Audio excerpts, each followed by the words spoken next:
Welcome everyone, my name is Limbic. You have the question, should I buy Kerrigan, and this video has the answer. You will be assimilated. Resistance is futile. Kerrigan, the Queen of Blades, is a melee assassin who excels at locking onto and devouring her prey. Very few heroes will ever be able to escape her grasp.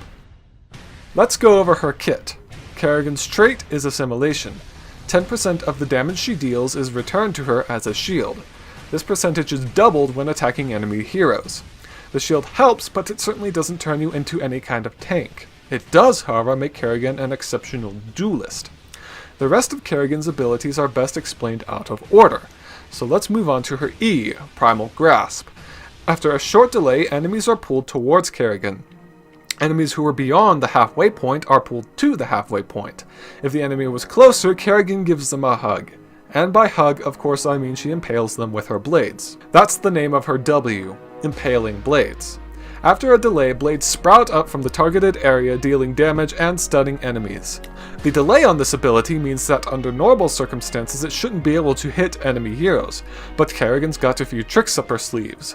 First, lay down Impaling Blades. If the enemies are far away, you target the halfway point. If they're close to you, put half the AoE beneath you and the other half in front of you. Then cast Primal Grasp. If done correctly, you'll pull your foes, right into Impaling Blades, where they'll enjoy the stun. This combo is essential to playing Kerrigan well, so if you're going to buy her, you'll need to learn it. Kerrigan's Q is Ravage. It causes her to leap to an enemy. If Ravage kills her target, the cooldown is refreshed. Maelstrom is the name of her first choice for heroic ability. It causes Kerrigan to deal AoE damage around herself for a while. Her second choice is Summon Ultralisk. You summon, you guessed it, an Ultralisk that will attack target foe. Its attacks cleave, it has a lot of health, and it can be retargeted at will. When it comes to choosing between these two, I believe it's more of a personal preference.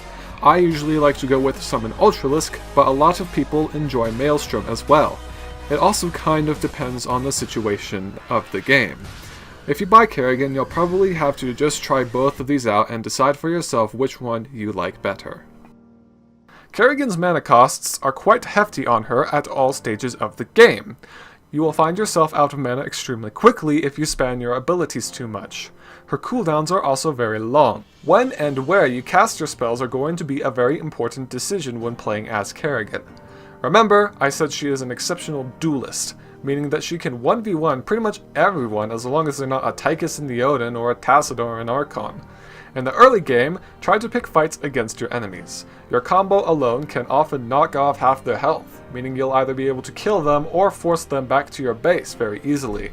If you can score a lane partner who also has a high amount of burst damage, even better. You will still need to play carefully, however, because despite her passive shield, Kerrigan is still very squishy and sports no escape tools. Meaning that if you jump in with Ravage and find yourself ganked, you can expect yourself to be staring at the death screen momentarily. Think of yourself as an opportunist. Wait for your opponents to be out of position or overextend and then pounce on them. A Kerrigan in the hands of a skilled player is a complete slayer of the noob. Yeah, I'm still the queen bitch of the universe. I'd rank Kerrigan as a mediocre pusher. While she has very high DPS, none of her abilities are very good against enemy structures, and she has to be in melee and has no good escape tools. Kerrigan prefers the flesh of her enemies over the gear and plating of turrets. As the game goes on and all the players start to group together, you'll want to play even more carefully as Kerrigan. You shouldn't be leaping in on the enemy team without any forethought. My advice, especially for when you're new to this hero, is to wait until your team's tank has initiated a fight and then jump in on it. Kerrigan is a great initiator in her own right, but if your team's not backing you up, you'll simply be demolished. While Kerrigan's no slouch in the damage department, what is by far her greatest strength is her ability to pull key targets out of position and stun them. Make sure that in team fights as Kerrigan, you are bullying the enemy's weakest targets around. I'll give you all my suggested talent build for Kerrigan now. Your level 1 choice should always be Sweeping Grasp. This improves the range of your Primal Grasp.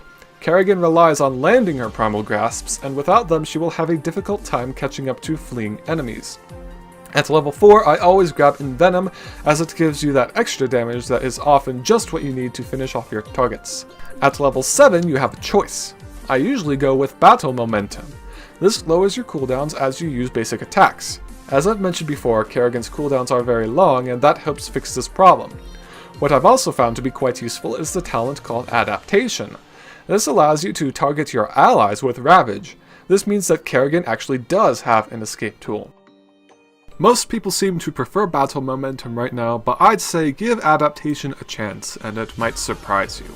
At level 10, you have the choice between Maelstrom and Summon Ultralisk. At level 13, snatch up Rewind. Again, those cooldowns, and being able to execute your combo twice in a row exponentially increases Kerrigan's strength. At level 16, grab Blood for Blood, which gives you a little extra survivability at the expense of your opponent's health. Always nice. Finally, at level 20, I would recommend Bolt of the Storm. Teresk is nice, but Bolt is so hard to beat right now, and I would not say that Teresk makes the cut. Kerrigan is a very powerful assassin, currently one of the top picked in ranked play, and for good reason. The control she offers is really something special, and almost no one on their own could defeat her. She is, however, fairly difficult to play. Expect to have a hard time with her on your first few games, but once you start to learn your way around her, you should have a very fun time. If you're looking for a hero with a relatively high skill cap who, once you're experienced enough, you can use to totally go to town on your enemies with, then Kerrigan was made for you. If, however, you prefer to constantly swap between heroes and do get bored by playing the same one too often, you should probably look elsewhere. It really is as simple as that in my book. Kerrigan, everyone, currently priced at 7,000 gold. My name has been Limbic, and if you enjoyed this video, you might want to consider subscribing to catch all of my new shitabuys as they roll out every Friday. Thank you very much for watching, and I will see you all next time.